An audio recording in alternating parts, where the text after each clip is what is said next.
بچے کی مسکراہٹ اور بڑے کی مسکراہٹ میں زمین آسمان کا فرق ہے. بچے کی معصومیت میں بڑے کی معصومیت میں بڑے میں معصومیت ہوتی نہیں ہے. رو رہا ہوتا ہے, دل چاہتا ہے دو ٹپڑ لگا کے خاموش کرا دو اس کو. ویسے تو آج کل بچوں کے بارے میں بھی ماؤں کا دل یہ کر رہا ہوتا ہے کہ دو تھپڑ لگا کے, لیکن بچے پہ کوئی مصیبت آتی ہے جو اس کا چہرہ جس طرح سے بنتا ہے نا, وہ بڑے کا چہرہ ویسا نہیں بنتا, کیونکہ دل فوراً کھینچا چلا جاتا ہے اس کی طرف. تو یہ اس کے چہرے پہ کچھ لکیریں قدرت نے بنائی ہیں, اسی حساب سے بنائی ہیں, کیونکہ یہ سوسائٹی کے لیے فی الحال کسی کام کا نہیں ہے. اس کو خدمت چاہیے. اب کون خدمت کرے گا بھائی؟ اس کے چہرے پہ ایسی لکیریں ڈال دو جو اس کو دیکھے اس کو اس پہ پیار آئے. تبھی دیکھیں بچے, ہم بچوں کی تکلیف برداشت نہیں ہوتی ہے انسان سے, بہت ترس آتا ہے بچوں کے اوپر. کہیں بھی ظلم ہو رہا ہو نا, بڑوں پہ ظلم ہو رہا ہو, اس پہ انسان کا دل اتنا پگھلتا نہیں ہے. بچوں پہ ہو رہا ہے ایک دم دل پگھلنا شروع ہو جائے گا. کیوں؟ ان کے چہرے پہ الگ سی معصومیت ہے. تو معصومیت کیا ہے؟ وہ لکیریں ہی تو ہیں. وہ کچھ لکیریں اللہ نے ایسی اس اسٹائل کی بنا دی ہیں, ان کی آنکھوں کو ایسا بنا دیا ہے کہ وہ کھینچتا ہے اپنی طرف لوگوں کو. موسیٰ علیہ السلام کو جب فرعون نے صندوق سے نکالا ہے تو فرعونی کا تو ارادہ تھا قتل کرنے کا, لیکن قرآن کیا کہتا ہے؟ وَأَلْقَيْتُ عَلَيْكَ مَحَبَّةً مِّنِّي, اے موسیٰ ہم نے تیرے چہرے پہ ایک ایسی معصومیت ڈال دی اور ایسی اللہ نے کچھ چہرے پہ لکیریں بنا دی کہ محبت جو دیکھتا تھا اس کا دل کھینچا چلا جائے. یار اتنا پیارا بچہ, بھائی اس کو قتل مت کرو, بھائی اس کو قتل. فرعون جیسا سخت دل آدمی بھی بالآخر اس نے قتل کا ارادہ ترک کر دیا. تبھی تو کہتے ہیں جو بچوں کے قاتل ہوتے ہیں بڑے ظالم ہوتے ہیں, اس لیے کہ یار ان کو دیکھ کے پیار کرنے کا دل چاہتا ہے بچوں کا. اس لیے مجھے وہ بہت ہی کوئی بے شرم لگتا ہے جو بچوں پہ زیادتی ظلم کرتا ہے, بچوں پہ مارتا پیٹتا ہے ان کو. وہ گدھے ہونے کی علامت ہے. چھوٹے بچوں کو مائیں بھی بہت جنگلیوں کی طرح بعض دفعہ کوٹ رہی ہوتی ہیں. غصہ شوہر پہ نکالنا ہے, نکال کس پہ رہی ہیں آپ؟ ماں ہو, اس کا یہ مطلب تھوڑی کہ ادھرتے گزرتے جب چاہو ایک چماٹ بچہ گھوم جاتا ہے پورا یوں کر کے نا, اور کوئی کچھ کہہ بھی نہیں سکتا ماں کو. یہ جو ماں ہے یہ زیادہ سمجھتی ہے. ابے ماں ہے تو خدا تھوڑی ہے, اللہ بھی ایسا نہیں کرتا یار. تو یہ جو مائیں بچوں کو دن رات پکڑ پکڑ کے بلا وجہ کوٹ پوٹ رہی ہوتی ہیں, یہ کوئی یہ نہیں ہے کہ ماں ہے تو اب جو چاہے کر لے. نہ باپ کو اجازت ہے, نہ دونوں ایک دوسرے کو کوٹو, پتہ چلے یار تم اس معصوم کو کوٹ رہے ہو پکڑ کے جو بیچارہ کچھ. مائیں کہتی ہیں ہم پھر پیار بھی تو کر لیتے ہیں نا. بچے کے پاس آپ کے علاوہ کوئی آپشن ہے نہیں, اس لیے وہ بیچارہ آپ کے پاس دوبارہ آ جائے. ہم مانتے ہیں ماں جیسی محبت کوئی نہیں کرتا بچے سے, لیکن یہ مطلب ہرگز نہیں ہے کہ آپ اپنا غصہ بچے پہ بار بات پہ نکالو, کوٹتی رہو, چیختی رہو, چلاتی رہو. تھوڑا برداشت کرنا سیکھو, یہ نیچرل ہے بھائی. اللہ کل آپ کی ماں نے آپ کو پالا تھا تو آج آپ پالیں, کوئی مسئلہ نہیں. تھوڑا سا برداشت کر لیں, ٹھیک ہو جائے گا. ہاں کبھی کبھار ٹھیک ہے. تو وجہ اس کی یہ کہ بچوں پہ اللہ نے ایک خاص معصومیت ڈالی ہوئی ہے. تبھی ہمارے نبی صلی اللہ علیہ وسلم سے کہیں بھی ثابت نہیں ہے کسی بچے کو آپ نے مارا ہو, ڈانٹنا تک ثابت نہیں ہے. انس ابن مالک 10 سال کے تھے جب ان کی والدہ نے آپ کو خدمت کے لیے آپ کے پاس پیش کیا. 10 سال نبی کی خدمت کی. فرماتے میں بچہ تھا, ایک دفعہ بھی نبی نے کسی کام پہ مارنا تو دور کی بات, کوئی کام میرے ذمہ لگایا ہو اور میں نے نہیں کیا تو نبی نے یہ نہیں کہا کیوں نہیں کیا. کوئی بات نہیں, بچہ ہے بھائی, کوئی بچے کا کچھ کام کر لیتے ہیں, کچھ کام نہیں کرتے. اور ایک دفعہ بھی ایسا نہیں ہے کہ نبی نے کام کا کہا نہ ہو اور میں نے کر لیا ہو تو مجھے یہ کہا ہو کہ کیوں کیا. ایک دفعہ انس بن مالک فرماتے ہیں, بخاری کی حدیث ہے, مجھے نبی صلی اللہ علیہ وسلم نے کہیں بھیجا کسی کام کے لیے, چھوٹے بچے تھے. کہتے ہیں میں گیا تو باہر گلی میں بچے کھیل رہے تھے, میں بچوں کے ساتھ کھیلنے لگا. نبی صلی اللہ علیہ وسلم بیٹھے ہوئے ہیں کہ بھائی کام کے لیے بھیجا میں نے. کتنی انسان کو انتظار کی کوفت, کتنی ایسا ہی ہے جیسے ایک دفعہ میرے یہاں مہمان آئے ہوئے تھے تو میں نے کھانا منگوایا, روٹی منگوائی, میں گھنٹہ بیٹھا ہوں, روٹی نہیں آ کے دے رہی. بھائی تندور دور ہے تو بائک پہ بندہ جاتا ہے 2 منٹ میں لے آتا ہے. کتنی وہ ہے مہمان بیٹھے ہوئے. بندہ آیا کہنے لگا, میں نے کہا بھائی گھنٹوں میں کیوں آ رہے ہو؟ کہہ رہے میں پیدل گیا تھا لینے کے لیے کہ بائک مل نہیں رہی تھی. ابے جب تم پیدل جا رہے ہو بتا کے تو چاہو یار, 1 گھنٹہ لگے گا پیدل آنے جانے میں.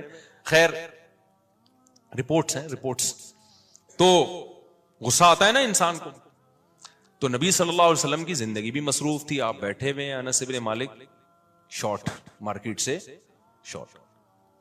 ہمارے نبی صلی اللہ علیہ وسلم تلاش میں نکلے, گئے تو دیکھا کھیل رہے ہیں. انس بن مالک فرماتے ہیں میرے نبی صلی اللہ علیہ وسلم میرے پیچھے آ کے کھڑے ہو گئے. جب میں نے دیکھا نا پیچھے مڑ کے تو آپ صلی اللہ علیہ وسلم کھڑے ہوئے مسکرا رہے ہیں, کچھ بھی نہیں کہا, مسکرا رہے ہیں. کیونکہ حضرت انس کو تھوڑی شرمندگی ہو گئی نا کہ بھائی مجھے کام سے بھیجا, کچھ بھی نہیں کہا. تو کیسے اخلاق سکھائیں یار. اور گھروں میں کیا ہو رہا ہے. وہ ایک بچے کے ہاتھ سے مجھے یاد ہے ایک پرانا واقعہ, ایک کپ ٹوٹ گیا. 9 یا 8-9 سال کا بچہ تھا, کہیں جا رہا تھا. وہ گھروں میں ہوتا ہے نا, چائے لے کے آ رہے ہیں یا کوئی ابا نے پانی منگوایا وہ لا رہا ہے, وہ گلاس ٹوٹ گیا. اب میں نے دیکھا ایک نے آ کے تانا دیا, ہاتھ ایسے ہو, یہ ہمیشہ یہی کرتا ہے, یہ ہمیشہ یوں ہی کرتا ہے. اتنا اس کو ٹارچر کر رہے ہیں یار. تو مجھے اندازہ ہوا کہ یہ کیا بچوں کی تربیت کریں گے. گلاس جان کر تھوڑی توڑا ہے, کسی سے بھی ٹوٹ سکتا ہے. لا آف چانس کے تحت یہاں لگاؤ لا آف چانس. جدھر لگانا ہے وہاں لگا نہیں رہے, جہاں نہیں لگانا وہاں کیا کر رہے ہیں, کہہ رہے ہم اتفاق سے ہم وجود میں آ گئے ہیں. ابے جب تم اتفاق سے وجود میں آ سکتے ہو تو اتفاق سے گلاس کیوں نہیں ٹوٹ سکتا میرے بھائی, کیا خیال ہے. اور گلاس اتفاق سے جڑ جائے یہ بہت مشکل ہے. انسان جڑ کے ماں کے پیٹ سے باہر نکلا اتفاق سے, یہ پاسبل نہیں ہے. تو گلاس ٹوٹ گیا تو کیا ہو گیا, بچے کے ہاتھ سے گلاس ٹوٹ گیا ہے, اس کو سمجھا دو بیٹا تھوڑا سا آئندہ ایسے کرنا. لیکن نہیں, میں نے دیکھا ہے گھروں کے اندر بچہ جا رہا ہے ہاتھ سے گلاس ٹوٹ گیا, تھپڑ لگتا ہے.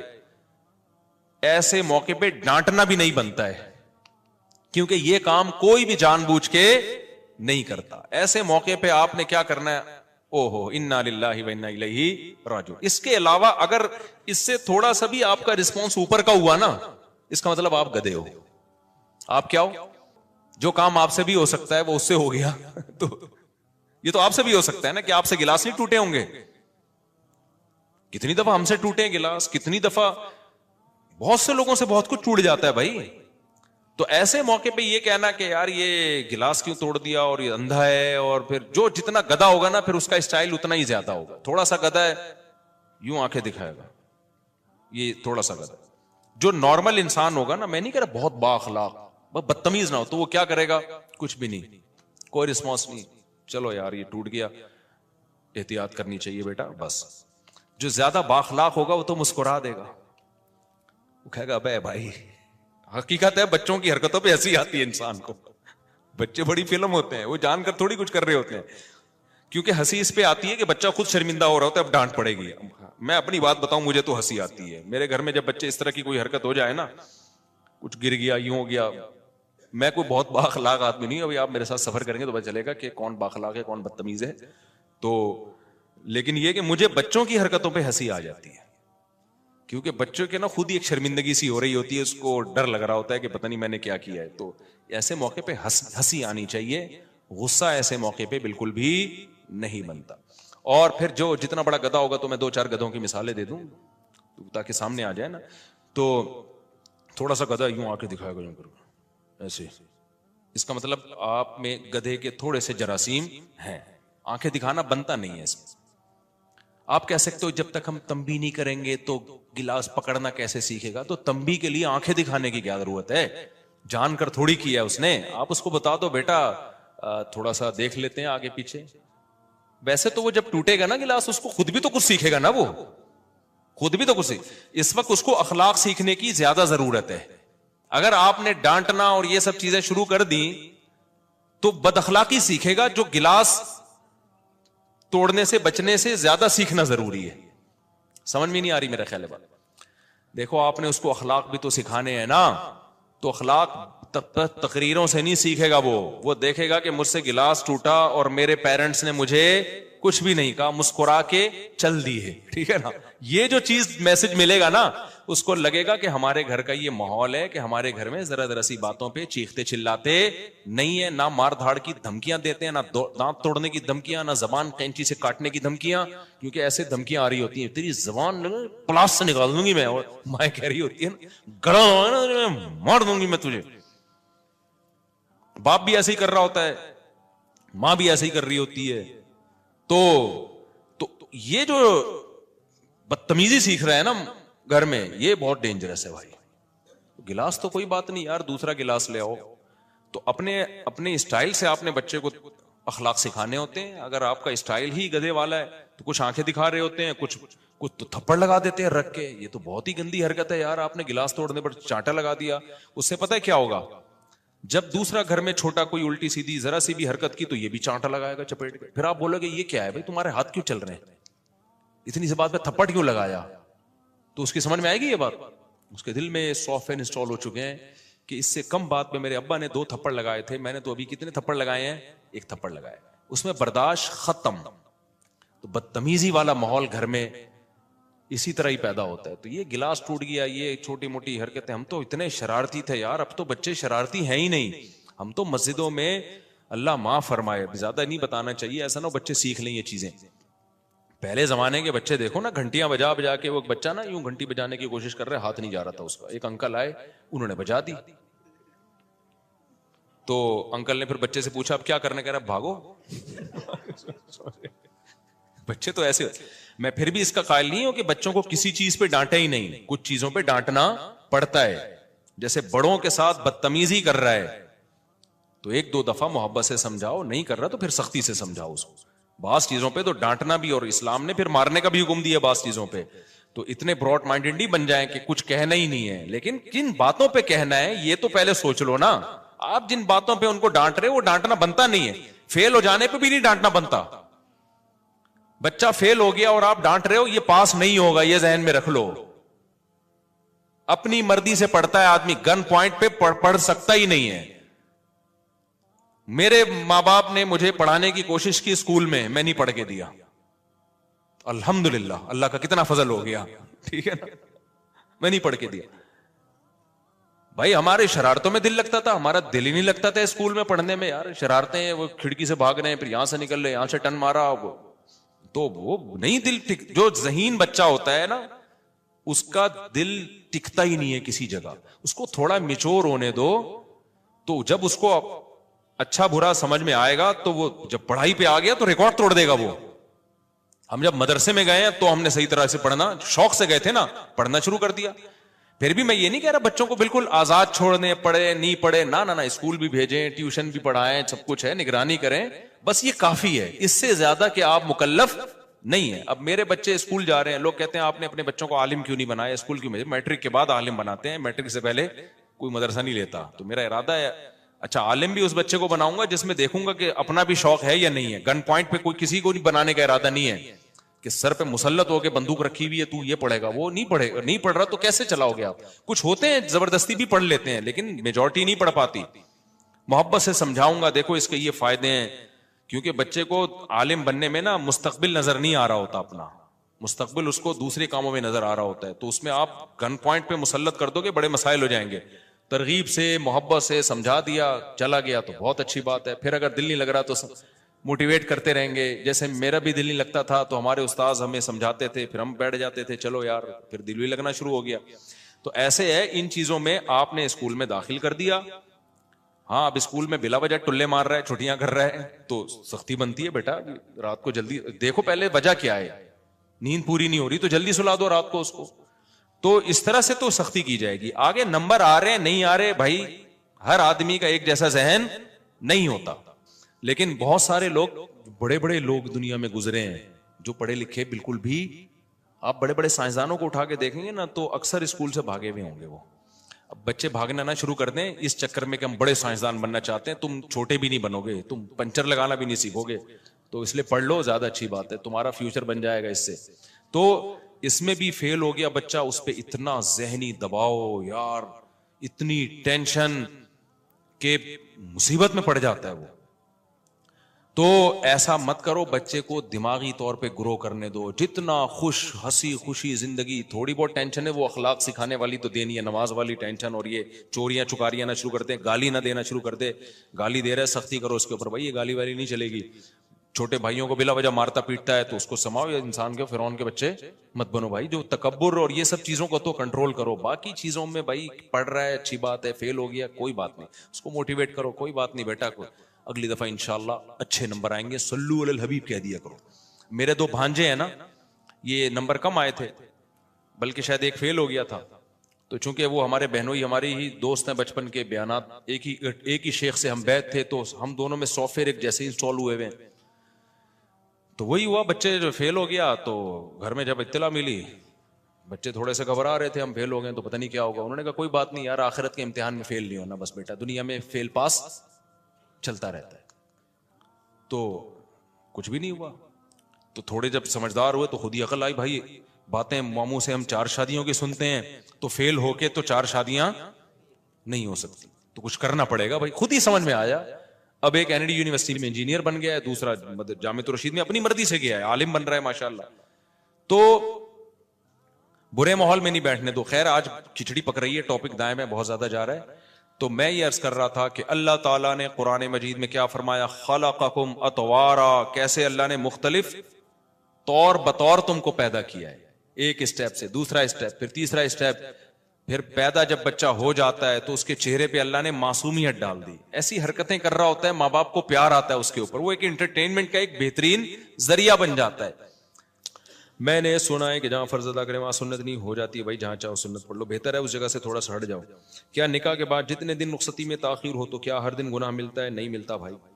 آپ کی بیوی ہے, ڈراپ شپنگ میں یہی ہوتا ہے, سودا ہو جاتا ہے, ڈلیوری جو بعض دفعہ 2 دن بعد ہو رہی ہوتی, 3 دن بعد. تو ایسے ہی نکاح میں بیگم آپ کے نام ہو گئی, اب ڈلیوری آپ اپنی انڈرسٹینڈنگ سے آپ کی جب چاہیں رکھ لیں. آپ کیا خیال ہے؟ وہ آپ کے پراٹھوں پہ ڈیپینڈ کرتا ہے کہ آپ ڈیلی کتنے انڈے پراٹھے ہضم کرتے ہیں. تو جو جتنے زیادہ ہضم کرتے ہیں وہ چاہتے ہیں جلد سے جلد ڈلیوری ہو, اور جو دھنیے پودینے پہ چل رہے ہیں وہ کہتے ہیں نہ ہی ہو تو بہتر ہے. 2 سال 3 سال پتہ نہیں بیٹھتے کیسے ہیں یہ لوگ. میں تو حیران ہوں یار. اللہ نے بیوی کو اتنا اٹریکٹیو بنایا ہے, مرد کے لیے, عورت کو, کہ کیسے 1 سال رخصتیوں میں تاخیر کرتے ہیں لیکن ہماری سمجھ سے بالا تر ہے بھائی. آدمی کا جب ظاہر ایک جگہ نکاح ہو گیا, اس کی بیوی بن گئی, وہ تو اگر مرد کا بچہ ہوگا تو ہر وقت کھوپڑی کہاں جائے گی؟ ادھر ہی گھومے گی یار. میری بیگم ہے, حلال ہے میرے لیے. تو اب یہ لوگوں کے دلوں کے حالات تو اللہ ہی جانتا ہے.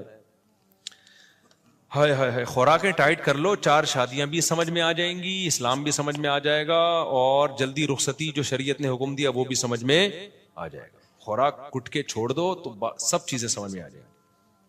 اب دیکھو میں ایک جگہ بیٹھا ہوا, میں نے 4 شادیوں میں بیان کیا, ایک بوڑھے میاں آئے, وہ بہت بحث کی مجھ سے, انہوں نے اتنی بحث کی نا کہ چپ ہی نہیں ہو رہے تھے.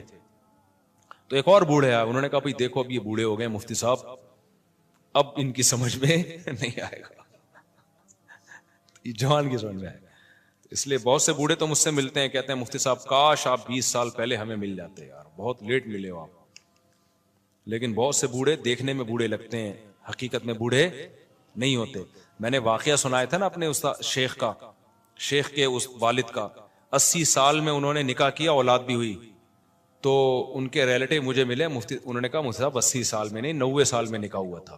تو کریکشن کر لیں, 80 میں نہیں بلکہ ان کا نکاح 90 سال کی عمر میں ہوا تھا, اور ان کے الحمدللہ اولاد بھی ہوئی ہے. تو خوراک اور یہ جو اپنی باڈی کا جو جسم کی مینٹیننس کا بڑا خیال کرتے ہیں نا, صحت کو مینٹین رکھتے ہیں, بعض دفعہ 100 سال جیتے ہیں وہ لوگ. اور دوسری بات یہ جو میں نے مفتی عتیق الرحمان شہید رحمۃ اللہ علیہ کا واقعہ سنایا تھا, آج عصر کے بعد ان کے بیٹے سے میری ملاقات ہوئی. میں نے ان کے والد کا واقعہ سنایا تھا نا, مفتی عتیق الرحمان شہید رحمۃ اللہ علیہ, جو درس قرآن دیتے تھے, شہید ہو گئے تھے. تو 6 مہینے بعد ان کی قبر کھولی تو ان کی جسم بھی سلامت تھا, اور ان کے جسم سے خوشبو آ رہی تھی. کرامتوں کے واقعات میں نے بتایا تھا نا, کچھ واقعات ہم نے بھی سنے بھی ہیں, کچھ دیکھے بھی ہیں. تو اور میں نے کہا ان کو ان کی جگہ سے شفٹ کیا جا رہا تھا. تو آج ان کے بیٹے سے کئی سالوں کے بعد میری ملاقات ہوئی. انہوں نے کہا مصعب آپ نے بیان جو سنایا ہے نا وہ واقعہ ایسے نہیں ہے, آپ کو تھوڑی بھول ہوئی ہے. شفٹ نہیں کر رہے تھے ہم قبر, بلکہ سیلاب کی وجہ سے قبر کھل گئی تھی, تو جو ان کی جو قبر کی سلیبیں وہ ٹوٹ گئی تھی, تو قبر ریپیئر کر رہے تھے. تو ایک کریکشن تو یہ کر لیں کہ وہ میت کو وہاں سے ٹرانسفر نہیں کر رہے تھے بلکہ قبر کو ریپیئر کر رہے تھے. دوسری بات انہوں نے کہا 6 مہینے بعد ہم نے قبر نہیں کھولی تھی, 13 مہینے کے بعد ہم نے قبر کھولی تھی. تو باڈی بھی بالکل سلامت تھی اور خون سے خوشبو آ رہی تھی, اور بھائی کے جسم پہ جو تھوڑا سا خون لگ گیا نا ان کا میت کو سیٹ کرنے میں, وہ پھر 4-5 دن تک ہاتھ دھونے کے بعد بھی خوشبو آتی رہی ہے. اور اس کا تو میں بھی گواہ ہوں شہیدوں کے خون کی خوشبو کا. میں نے ایک شہید کی میت کو صرف یوں ٹچ کیا تھا یہاں پیشانی پہ, تو میرے ہاتھ سے بہت دیر تک بہت اچھی خوشبو آتی رہی ہے. اور وہ شہید کے جو روئی رکھی ہوئی تھی نا چاروں طرف, وہ روئی میں گھر لے کر آ گیا تھا 1 ہفتے تک, حالانکہ اس پہ خون کا نشان بھی نہیں تھا. 1 ہفتے تک اس روئی سے خوشبو آتی رہی ہے. وہ خوشبو نہیں تھی جو آپ عطر میں لگاتے ہیں, کیونکہ میں نے شہیدوں کے خون کی خوشبو سونگی بھی ہے, تو سب کی سیم ہوتی ہے, وہ ایک ہی جیسی ہوتی ہے وہ. تو یہ کرامت ہے اللہ کی طرف سے. تو انہوں نے بتایا کہ وہ 13 جو ہے نا 13 مہینوں تک تھا, آپ نے 6 مہینے کہہ کے یہ غلط. تو کہتے ہیں پھر ہمارا یہ ارادہ ہوا تھا کہ ہم میڈیا کی ٹیم کو بلائیں, لوگوں نے ہمیں کہا کہ بلاؤ ان کی ویڈیو بناؤ اور دیکھو, تو کہتے ہیں پھر ہم نے کہا یہ نہیں, ہم نہیں یہ کام کریں گے, بس جو ایک اللہ کا معاملہ تھا ہو گیا یہ, ٹھیک ہے نا. تو یہ کریکشن کر لیں کہ وہ جو 80 سال کے بزرگ تھے نا جنہوں نے شادی کی تھی, دوسری شادی کی تھی اور ان کی اولاد ہوئی تھی, تو وہ 80 کے نہیں تھے, وہ کتنے کے تھے, 90 کے تھے. یہ ایک اصول ہمیشہ یاد رکھو, عشق, عقیدت, بغض اور مجبوری. بغض کو آسان اردو میں نفرت, جب کسی سے نفرت ہو جاتی ہے تو بس پھر اسی کے خلاف جاتا ہے. طلاقوں کے بعد ہوتا ہے. سیاست کی مثال تو سمجھ میں آ گئی نا, سیاسی مثالوں میں, اور ہم گوروں میں بھی ہر چیز کو, گوروں کو سپورٹ کر رہے ہوتے ہیں کیونکہ ان کی عقیدت ہمارے دلوں میں بیٹھ گئی. اب ٹک ٹاک پہ, فیس بک پہ, یوٹیوب پہ وہ لوگ آ کے بچے تربیت کرنے کی نصیحت کر رہے ہوتے ہیں جن کے اپنے بچے ہیں ہی نہیں, ٹھیک ہے نا. ان کو کیا پتا بچے کیسے پالے جاتے ہیں. میجورٹی, سارے برے نہیں ہیں ان میں, وہ ہمیں سمجھا رہے ہوتے ہیں. تو اور ان کے اسٹائل سے لگ رہا ہوتا ہے کہ ان سے بچے سنبھل نہیں رہے ہیں. اتنا کمپلیکیٹڈ کر کے وہ بتا رہے ہوتے ہیں کہ جس سے پتا چلتا ہے کہ ان کے اپنے بچے ان سے سنبھل نہیں رہے. یاد رکھو, جو چیز گفٹ ہوتی ہے نا, اگر اس کو سنبھالنا آپ کے لیے مشکل بن جائے تو پھر وہ گفٹ رہتی نہیں ہے. اولاد کی تربیت بہت مشکل کام نہیں ہے. اگر یہ بہت مشکل ہوتی اس کا مطلب پھر یہ گفٹ نہیں ہے, یہ تو ٹینشن اللہ نے دے دی آپ کو. اور اللہ قرآن میں اولاد کو ٹینشن کہتا ہے یا گفٹ کہتا ہے؟ بولو نا, گفٹ. یہب لمن یشاء اناسا, اللہ کہتے ہیں جس کو چاہتا ہوں بیٹیاں گفٹ دیتا ہوں. دیکھو ایک گفٹ ہوتا ہے, آپ کو کسی نے مٹھائی کا ڈبہ لا کے دے دیا, تھوڑا سا تو اس کو بھی سنبھالنا پڑتا ہے, فریج میں رکھ دو خراب نہ ہو جائے. ہر گفٹ کو تھوڑا سا تو سنبھالنا. یہ جو بچے بگڑتے ہیں نا, ان کے اکثر بگڑتے ہیں جو تھوڑا سا بھی نہیں سنبھال رہے ہوتے. چرسیوں میں بیٹھ رہے, ہیروئن میں بیٹھ رہے, ان کو فکر ہی نہیں ہے, ٹائم ہی نہیں دے رہے بالکل ان کو, یا بدتمیزی سے ان سے بات کرتے ہیں, ان کے اخلاق خراب کر دیے. بعض دفعہ ماں باپ اپنے بچوں سے بھی کبھی تمیز سے بات نہیں کر رہے, تو ہر دفعہ طنز والا لہجہ ہوتا ہے, بگاڑتے ہیں باقاعدہ.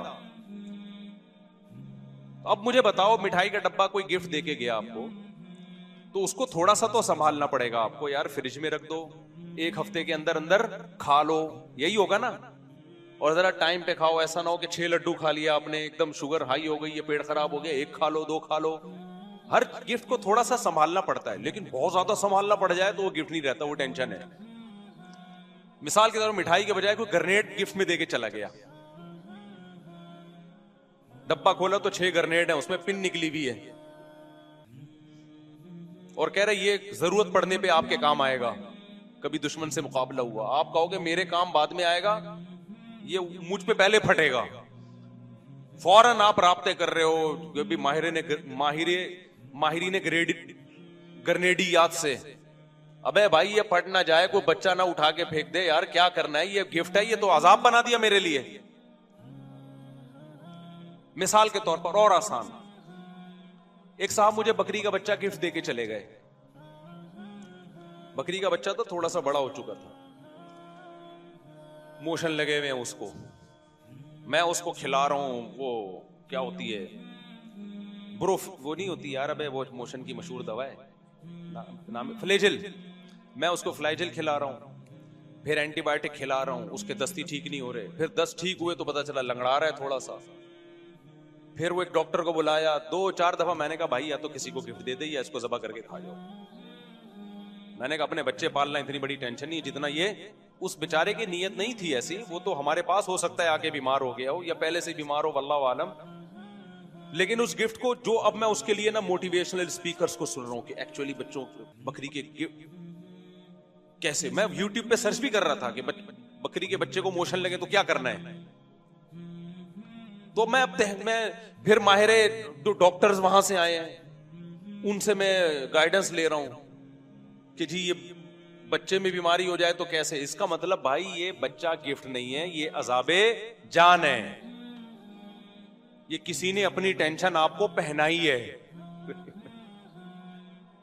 بعض دفعہ یہ ہوتا ہے کہ گفٹ کا لیبل ہوتا ہے لیکن ٹینشن آپ کو بولو پہنائی جا رہی ہوتی ہے.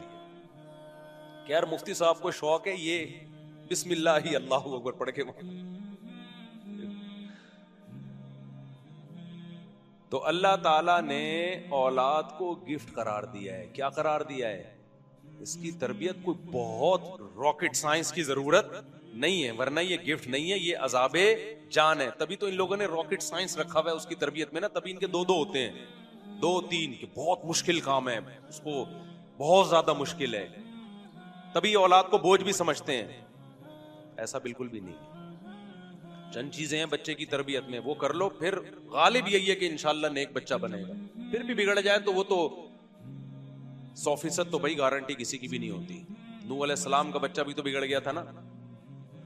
چند چیزیں ہیں, چند چیزیں کیا ہیں, بچے کو برے ماحول میں بیٹھنے, بولو ابھی بول لو نا یار, اس کی دوستیاں مت کر, اور دوستیاں زیادہ خراب ہوتی ہیں اسکولوں میں. بعض دفعہ اچھے اسکول میں بچہ بگڑ, یاد رکھو اسکولوں کا سسٹم نہ ہوتا نا تو سب نیک ہوتے. یہ تو میں لکھ کے دے دوں آپ کو. اسکول اور کالجز اگر نہ ہوتے تو ہم ایجوکیشن حاصل کرتے نہ کرتے, ٹھیک ہے ایجوکیشن میں بھی, لیکن نیک سب ہوتے. یہ ذہن میں رکھنا.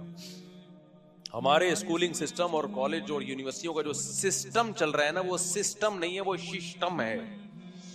تو بچوں کی تربیت کا مسئلہ بھی اتنا زیادہ اس کو کمپلیکیٹڈ نہیں بنائے, ورنہ یہ نعمت نہیں ہے. یہ کیا, تبھی تو ان سیکولر لوگوں کے 2-3 کہ ایکچولی پالنا بہت مشکل, ایکچولی صرف بچے پیدا ہی نہیں کرنے ہوتے, ایکچولی ایک بچے کو وہ چاہیے, وہ کیا کہتے ہیں, ہمیں تو وہ بھی نہیں پتا کیا چاہیے ان کو.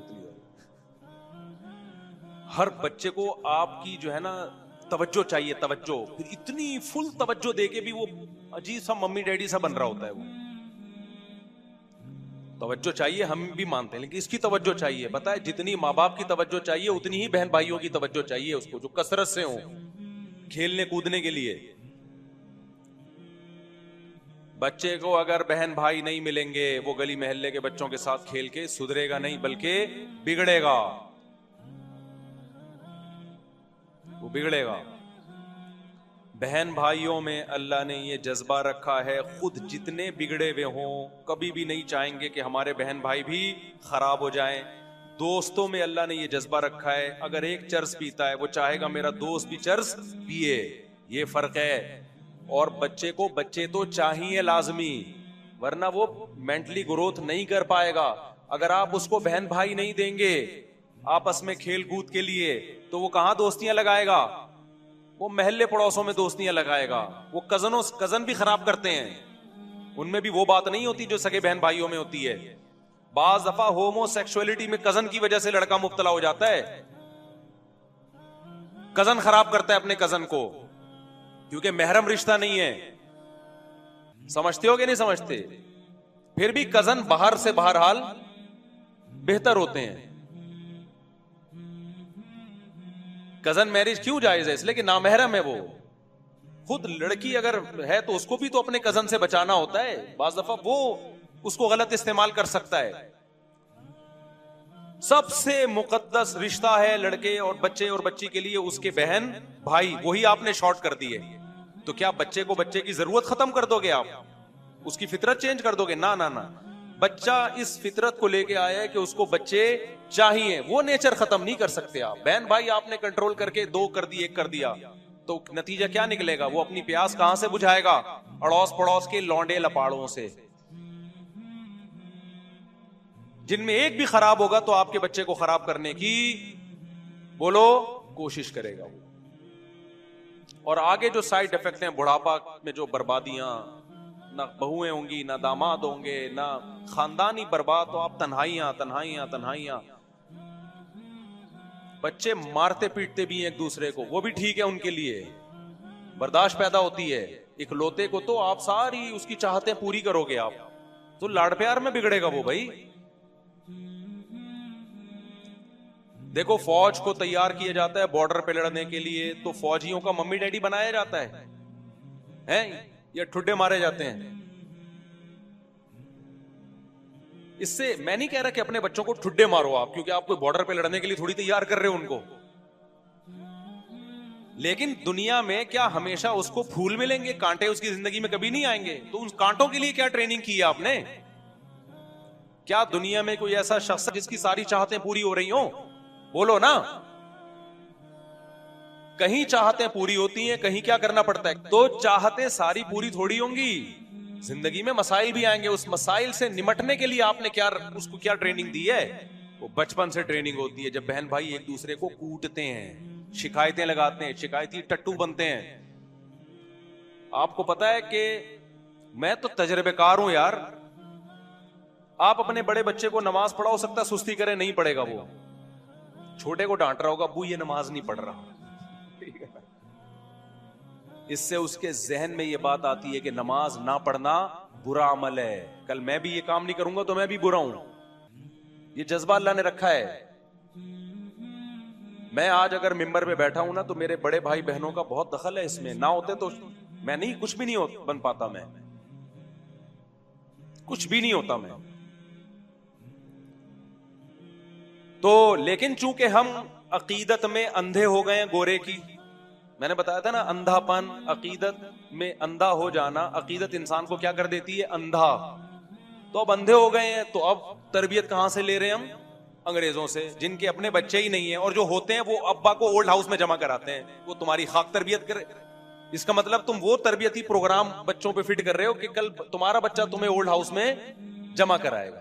اور اس کو وہ برا بھی نہیں سمجھتے. گورا تھوڑی اس کو برا سمجھتا ہے کہ میرے بچے نے مجھے اولڈ ہاؤس میں وہ کہہ رہا ہے, میں نے اپنے ابا کو کرایا تھا تو اس نے بھی کرا دیا, تو کیا ہو گیا؟ یہ والی تربیت آئے گی سوسائٹی میں. سمجھتے ہو بات کو کہ نہیں؟ تو یہ بھی کیا ہے؟ عقیدت میں اندھا پن. ہاں, اب بچوں کی بات آئی, تھوڑی سی بات بتا دوں. پہلا کام یہ کرو کہ بچوں کو اگر اسکول میں پڑھ رہے ہیں, دوستیاں لگانے بولو مت دو. دوستی اپنے بہن بھائیوں میں بس, دائیں بائیں جانے کی اجازت نہیں. شادی بیاہ میں لے کے جاتے ہو, مائیں اپنے بچوں کو اپنی ماں کے گھر لے کے جاتی ہیں, تو وہاں کزنوں سے ان کو کھیلنے کودنے سے منع نہ کریں. رات کو سونے نہ دیں کزن کے ساتھ, قطعاً نہیں. میں نہیں کہہ رہا کزن سے بدگمان ہو, بھائی بستر کیا ہوگا دور. ماں کی, کیونکہ باپ ہر وقت گھروں میں تھوڑی غصہ ہوتا ہے. ماں کی ذمہ داری ہے یہ دیکھے میرا بچہ کسی بچے کے ساتھ, کزن کے ساتھ بھی سوئے گا.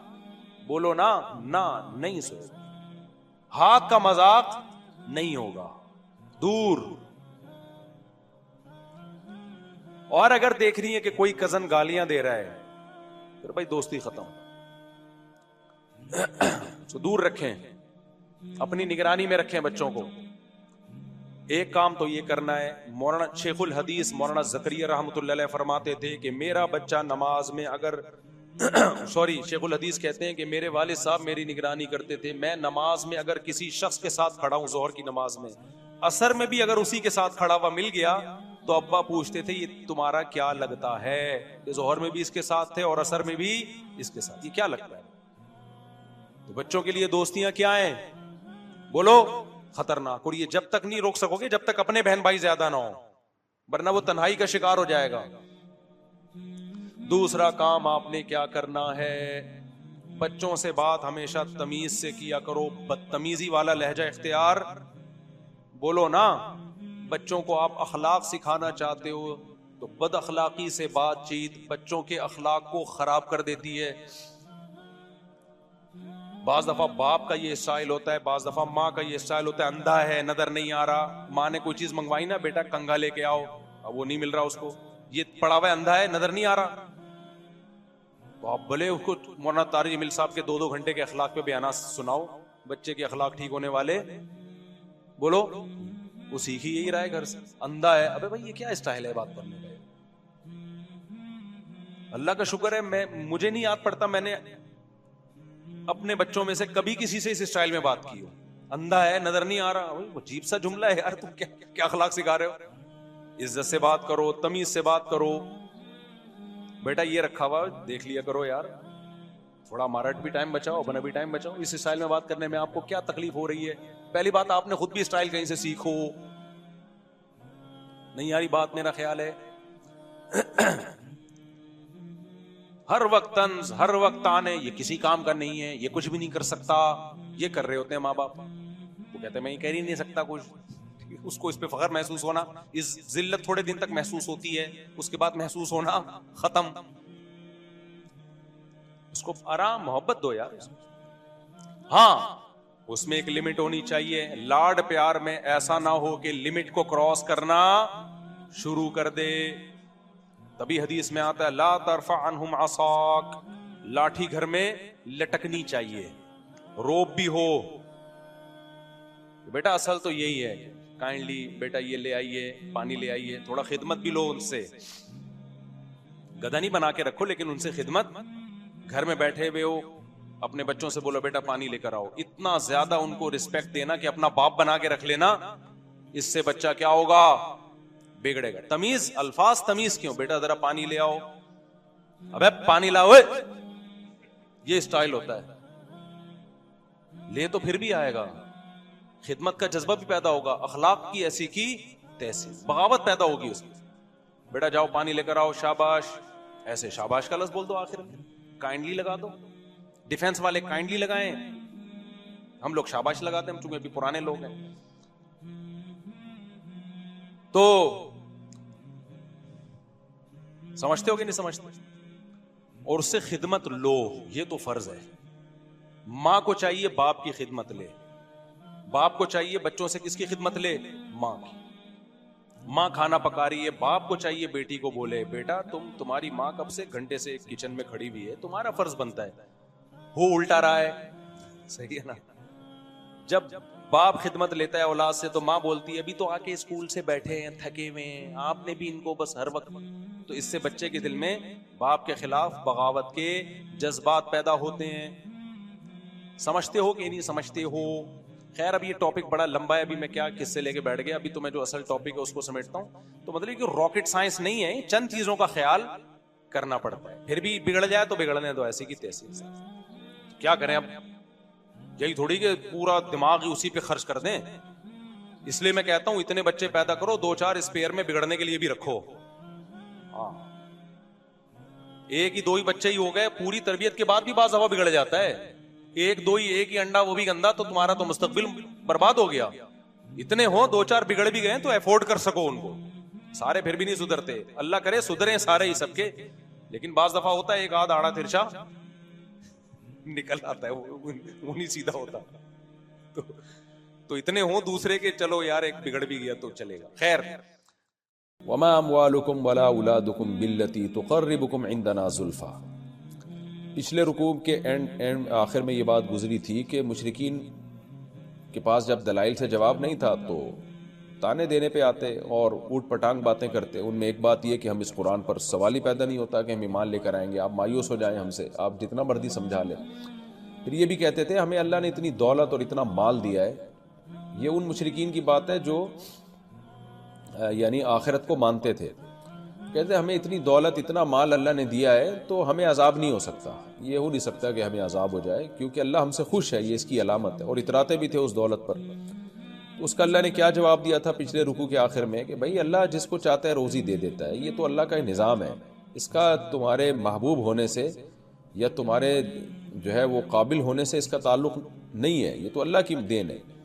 تو اسی رکوع کے شروع میں بھی اللہ نے فرمایا کہ تم اس خوش فہمی میں اگر ہو نا کہ تمہارے مال اور اولاد کی وجہ سے اللہ کو بھی تم سے محبت ہو جائے گی، یا اللہ کو تم سے محبت تھی اس وجہ سے اللہ نے تمہیں زیادہ اولاد اور دولت دی ہے، تو یہ خوش فہمی ہے.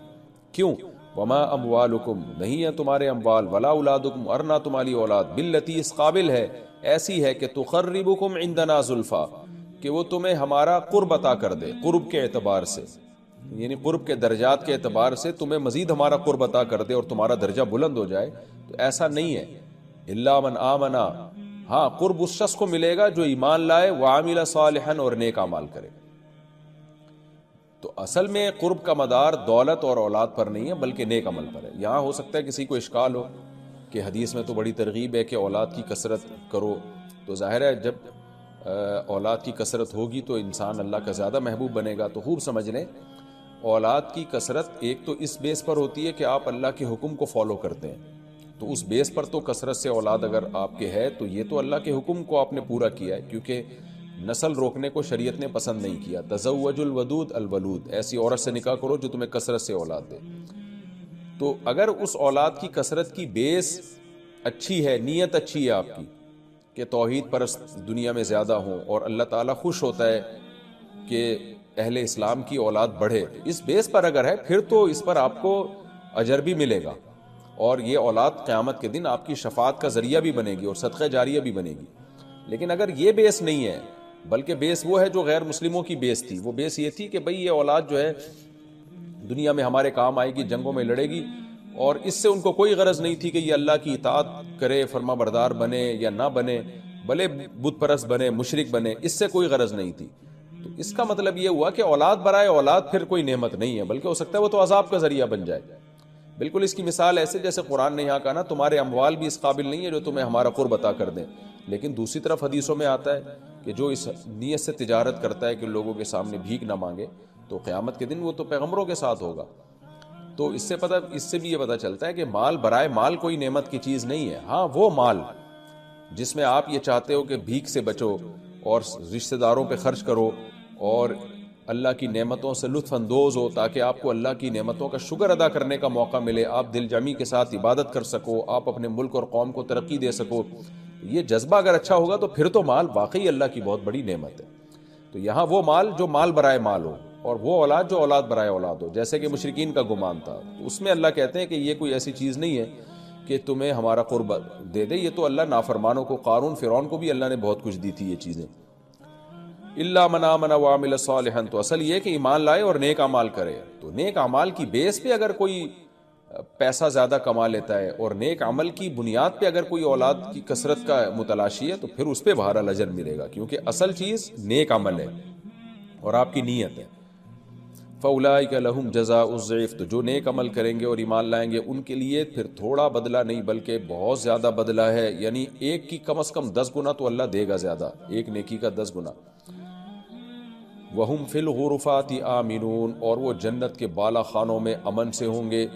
وَالَّذِينَ يَسْعَوْنَ فِي آيَاتِنَا مُعَاجِزِينَ، اور اس کے برعکس وہ لوگ جو ہماری آیات کو غلط قرار دینے کی کوشش میں لگے رہتے ہیں، کوشش کرتے ہیں ہمیں ہرانے کے لیے، ان کا مذاق اڑاتے ہیں، کبھی کہتے ہیں جادو ہے، کبھی کیا کہتے ہیں، کبھی کیا کہتے ہیں. جیسے میں نے ترجمہ کرتے ہوئے مثال دی تھی نا کہ کجی تلاش کرتے ہیں، اس میں ہمیشہ نیگیٹو چیز کی طرف جاتے ہیں، تو الٹے سیدھے اعتراضات کرتے ہیں تاکہ لوگ اسلام سے اور قرآن سے متاثر ہونا چھوڑ دیں. تو اللہ فرماتے ہیں اولئک فی العذاب محضرون، یہ لوگ عذاب میں حاضر کیے جائیں گے. پھر اللہ نے اسی مضمون کا دوبارہ تکرار کیا کہ تم جو بار بار اتراتے ہو اپنی دولت پہ کہ دولت ہے اصل ہے اور دولت جو ہے پیسہ ہونا چاہیے، کیونکہ مسلمانوں کی میں نے بتایا اکثریت غربت میں تھی. تو اللہ نے فرمایا ان ربی یبسط الرزق لمن یشاء من عباده ویقدر له، دوبارہ آپ اے نبی ان سے کہہ دیجئے میرا رب جس کے لیے چاہتا ہے رزق کے دروازے کھول دیتا ہے اپنے بندوں میں سے، ویقدر له، اور جس کے لیے چاہتا ہے لہو اس بندے کے لیے دروازہ تنگ کر دیتا ہے. اب جب رزق کے خزانے اللہ کے ہاتھ میں ہیں تو اس مسلمان کو کیا چاہیے؟ دیکھیں پہلے تو یہ کافروں کو کے تانے کا جواب تھا، یہ پچھلے رکوع کے آخر میں بھی یہ آیت تھی نا کہ جس کو چاہتا ہے اللہ روزی دیتا ہے، جس کو چاہتا ہے تنگ کر لیتا ہے. تو اس وقت یہ آیت تھی یہ بتانے کے لیے کہ تم جو اس میں یہ سمجھتے ہو کہ ہمارے پاس روزی زیادہ ہے تو ہم اللہ کے محبوب ہیں، تمہاری سوچ غلط ہے. اب یہ کسی اور معنی میں آیت کو دہرایا گیا ہے کہ اہل اسلام جب یہ بات سوچتے ہیں نا کہ جب اللہ جس کو چاہتا ہے روزی بڑھا دیتا ہے، جس کی چاہتا ہے روزی دیتا ہے، تو پھر وہ اللہ کے راستے میں خرچ بھی کرتے ہیں کیونکہ ان کو پتہ ہے رزق کی کنجی اللہ کے ہاتھ میں ہے، تو وہ خرچ کرتے ہیں کیونکہ ان کو پتہ ہے کہ جب اللہ کا کام ہے یہ، تو ظاہر ہے جب آپ اللہ کے لیے اس مال کو خرچ کریں گے تو اللہ آپ کے مال میں کیوں برکت نہیں دے گا. اور کافر کیا سوچتا ہے کہ بھئی اتنا پیسہ ہے، اگر میں نے اتنا خرچ کر دیا تو اتنا سا رہ جائے گا، تو وہ سارا اسباب پہ نظر رکھ کے زندگی گزارتا ہے. قل ان ربی یبسط الرزق لمن یشاء من عباده ویقدر له وما انفقتم من شیء، اور جو کچھ تم اللہ کی راہ میں خرچ کرو گے، یعنی کچھ جو بھی اللہ کی رضا کے لیے خرچ کرو گے تو فہو یخلفہ، اللہ اس کا نعم البدل دے گا تمہیں، ثواب کی صورت میں بھی دے سکتا ہے، تمہارے مال میں برکت کی صورت میں بھی دے سکتا ہے. وہو خیر الرازقین، اور وہ رزق دینے والوں میں سب سے بہتر ہے. وَيَوْمَ يَحْشُرُهُمْ جَمِيعًا، اور جس دن اللہ ان سب کو جمع کرے گا، سارے مشرکین کو، ان کے معبودین کو اور مسلمانوں کو بھی سب کو جمع کرے گا. ثُمَّ يَقُولُ لِلْمَلَائِكَةِ، پھر اللہ فرشتوں سے کہے گا أَهَٰؤُلَاءِ إِيَّاكُمْ كَانُوا يَعْبُدُونَ. پچھلے رکوع میں تھا نا کہ یہ کہتے تھے کہ فرشتے جو ہے ہماری سفارش کر دیں گے چونکہ ہم ان کی عبادت کرتے ہیں. تو فرشتے تو اللہ سے ویسے ہی اللہ کی عظمت اور جلال میں دبے رہتے ہیں، وہ کہاں زبردستی سفارش کر سکتے ہیں. اب اللہ نے دوسرے عنوان سے اسی مضمون کو دہرایا کہ فرشتے خود قیامت کے دن براءت کا اعلان کریں گے. جس کو تم معبود سمجھتے تھے وہ سفارش تو دور کی بات، وہ تو کہے گا اللہ میرا ان سے کوئی لینا دینا نہیں ہے، کیونکہ ان کو ڈر لگے گا کہ ایسا نہ ہو کہ ان کی کم بختوں کی وجہ سے ہم پہ بھی عذاب آ جائے. تو اللہ فرماتے ہیں وَيَوْمَ يَحْشُرُهُمْ جَمِيعًا ثُمَّ يَقُولُ لِلْمَلَائِكَةِ، پھر اللہ فرشتوں سے کہے گا أَهَؤُلَاءِ، کیا یہ مشرک لوگ إِيَّاكُمْ كَانُوا يَعْبُدُونَ، یہ عبادت کرتے تھے إِيَّاكُمْ تمہاری. قَالُوا سُبْحَانَكَ، فرشتے کہیں گے اے اللہ تو ہر عیب سے پاک ہے. أَنْتَ وَلِيُّنَا مِن دُونِهِمْ، تو ان کو چھوڑ کر تو ہمارا ولی تھا، ہمارے یہ ان سے کوئی لینا دینا نہیں ہے. بل كانوا يعبدون الجن، بلکہ یہ تو جنات کی عبادت کرتے تھے. کیا مطلب؟ اگر ہماری عبادت کرتے تھے تو شیاطین کے کہنے پہ کرتے تھے نا، تو اصل میں تو ان کا معبود شیطان ہے. اس کی مثال ایسے جیسے کوئی پتھروں کے سامنے جھک رہا ہو، آپ اس کو سمجھاؤ بھائی یہ پتھر تو تم نے اپنے ہاتھ سے بنایا ہے، تمہارا خدا کیسے ہو سکتا ہے؟ تو کیوں شیطان کی باتوں میں آ رہے ہو؟ وہ کہہ نہیں یہ میرا خدا ہے. تو ہم کہیں گے اصل میں تیرا خدا یہ نہیں بلکہ تیرا خدا شیطان ہے، کیونکہ شیطان کے کہنے پہ تو یہ سب کچھ کر رہا ہے. تو ہر باطل نے شیطان کو اصل میں خدا بنایا ہوا ہے. تو فرشتے بھی یہ کہیں گے، بلکہ اکثر یہ لوگ شیطان کی عبادت کرتے تھے، یعنی جن، کیونکہ جن بھی شیطان ہے نا، تو اس سے مراد شیطان مراد ہے. اس سے یعنی ہر جن شیطان نہیں ہوتا، لیکن جتنے شیاطین ہیں وہ جنات ہیں، جنات میں سے. اکثرهم بهم مؤمنون، ان میں اکثر انہی جنات پر ایمان رکھتے تھے. تو اللہ تعالیٰ فرماتے ہیں دیکھو فَالْيَوْمَ، آج کے دن، لَا يَمْلِكُ بَعْضُكُمْ لِبَعْضٍ نَفْعًا وَلَا ضَرًّا، آج تو تم میں سے بعض کے لیے نہ نفع کے مالک ہے نہ نقصان کے. دنیا میں تو ظاہری طور پر ایک دوسرے کو نفع نقصان پہنچا دیا کرتے تھے، مشرکین جو ہے نا ایک دوسرے کو سپورٹ کرتے تھے، لیکن آج تو تم ایک دوسرے کو سپورٹ بھی نہیں کر سکتے. اور اب سزا کیا ملنے والی ہے؟ وَنَقُولُ لِلَّذِينَ ظَلَمُوا، اور آج ہم ظالموں سے کہیں گے ذُوقُوا عَذَابَ النَّارِ، چکھو اس آگ کا عذاب، الَّتِي كُنْتُمْ بِهَا تُكَذِّبُونَ، جس کا تم انکار کیا کرتے تھے. وَإِذَا تُتْلَى عَلَيْهِمْ آيَاتُنَا، اللہ کہتے ہیں ان کے معبودوں کا یہ حال ہے. اور جب ان کے پاس اتنا پیارا کلام قرآن مجید تلاوت کی جاتی ہے، جو فطرت کو اپیل کرنے والا کلام ہے، جس کی دعوت میں توحید ہے، بہت صاف ستھری باتیں ہیں، تو اپنے معبودوں کے دفاع میں اوٹ پٹانگ تعویلات، اور جو اتنا صاف ستھرا 2 اور 2 4 کی طرح کلام ہے، اس کے بارے میں کہہ دیتے ہیں جادو ہے یہ. تو اللہ فرماتے ہیں اذا تتلی علیہم آیاتنا بینات، جب ان کے سامنے ہماری واضح آیات تلاوت کی جاتی ہیں، قالوا ما ھذا الا رجل، تو کہتے ہیں نہیں ہے یہ شخص مگر ایک ایسا آدمی. ہادہ بھی توہین کے لیے بعض دفعہ استعمال ہوتا ہے، کہ جب انسان کی طرف اشارہ کرتے ہیں نا ہادہ، تو یہ توہین، تو نبی صلی اللہ علیہ وسلم کی معاذ اللہ توہین میں کہتے تھے بھئی یہ تو ایک ایسا شخص ہے جس کا اور کوئی ویژن نہیں ہے، اس کا مقصد صرف یہ ہے کہ ہمارے باپ دادا کے دین سے ہمیں ہٹائے. اور کوئی یہ توحید کا لیبل لگا دیا اس نے، بس توحید کا لیبل اور صلہ رحمی اور اچھی باتیں اور قرآن، یہ سب لیبل لگا دیا. باقی اس مقصد یہ ہے کہ ہمیں کلچر سے ہٹانا. یرید ان یصدکم، یہ صرف یہ چاہتا ہے کہ تمہیں روک دے، عما، ان معبودوں سے، کان یعبد آباؤکم، جن کے تمہارے باپ دادا عبادت کیا کرتے تھے، اس سے روکنا چاہتا ہے. تمہارے اس لیے کیا کہ سامنے والے کو ایک دم غیرت آ جائے، اچھا میرے باپ دادا کے دین سے ہٹا رہا ہے. وقالوا ما هذا الا افک مفترا، اور کہتے تھے نہیں ہے یہ، یعنی یہ جو کلام اس نے پیش کیا ہے، یا محمد صلی اللہ علیہ وسلم کو جھوٹا کہتے تھے، کہتے تھے یہ نہیں ہے مگر افکن، ایک جھوٹ ہے، مفترا جسے گڑھ لیا گیا ہے، یعنی بیٹھ کے گڑھا گیا ہے، اس کو ایک پلاننگ ہے اور کچھ بھی نہیں ہے. اور محمد صلی اللہ علیہ وسلم جو کلام لے کر آئے جھوٹ ہے، جن کو محمد صلی اللہ علیہ وسلم نے معاذ اللہ گڑھ لیا ہے.